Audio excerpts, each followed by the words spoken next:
এই পাগলি মেয়েটা না আমি একটু অসুস্থ হলে ছুটতে চলে আসে। মায়ের শরীর খারাপ হলে মেয়ে কি না এসে থাকতে পারে? আরে হ্যাঁ মা, এসব কথা সব মেয়েরাই বলে, কিন্তু বিয়ের পরে সব পাল্টে যায়। সবার সাথে আমার তুলনা করো না তো।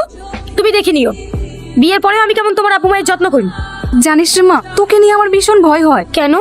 আমি জানি তোরা দুজন দুজনকে খুব ভালোবাসিস, একে অপরকে ছেড়ে থাকতেও পারবি না, কিন্তু তোর আব্বা উনি যে বিশাল বড় লোক, উনি কি তোদের এই সম্পর্কটা মেনে নেবেন?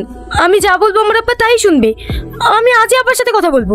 দেখ মা, আমি ছোট থেকে তোর সমস্ত শখ আহ্লাদ পূরণ করেছি, কিন্তু তোর এই আবদারটা আমি মেনে নিতে পারছি না। আব্বা, টনি খুব ভালো ছেলে, তুমি তো জানো ওর সাথে আমার 5 বছরের সম্পর্ক। তুমি কি সালমা? হ্যাঁ, কে আপনি? আপনাকে তো ঠিক চিনতে পারলাম না। তুমি আমাকে চিনবে না বোন, আমার এই পাশের গ্রামেই বাড়ি। তোমার সাথে আমার একটা পার্সোনাল কথা আছে।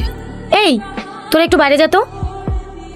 তুমি যে ছেলেটাকে বিয়ে করতে চাইছো সেই ছেলেটা ভালো না, ওর সাথে আমার অনেক দিনের সম্পর্ক। এসব তুমি কি বলছো? আমি ঠিকই বলছি, আজ আমি মা হতে চলেছি, তাই ও আমাকে অস্বীকার করছে। না, আমি আপনার কথা বিশ্বাস করি না। টনিকে আমি খুব ভালো করে চিনি। এই দেখো মেডিকেল রিপোর্ট। টনি এত বাজে ছেলে? ছি! আমি তো তোকে আগেই বলেছিলাম, কিন্তু তখন তো তুই আমার কথা বিশ্বাস করিসনি। দেখ মা, তোর কাছে এখনো সময় আছে, তুই এক্ষুনি লন্ডনে পালিয়ে যা।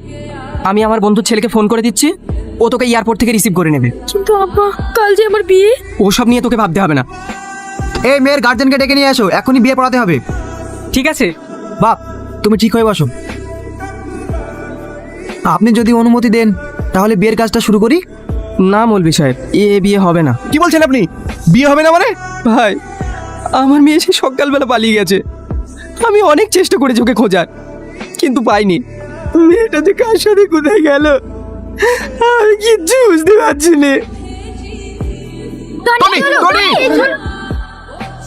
কি ব্যাপার তুমি? আচ্ছা, আপনার গর্ভে যে টনির বাচ্চাটি ছিল, সেই বাচ্চাটি এখন কোথায়? বোন, তুমি আমাকে ক্ষমা করে দাও। বিশ্বাস করো, আমি তোমাকে সত্যি কথা বলার জন্য অনেক খুঁজেছি। আমি খুব গরিব মানুষ, আমার আব্বার চিকিৎসার জন্য অনেক টাকার দরকার ছিল। তোমার বাবার কথা মতো টনির নামে আমি মিথ্যা অপবাদ দিয়েছি, আসলে টনি নির্দোষ ছিল।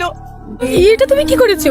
একটা মানুষকে বাঁচাতে গিয়ে আর একটা মানুষকে তুমি মৃত্যুর মুখে ঠেলে দিলে। ছি!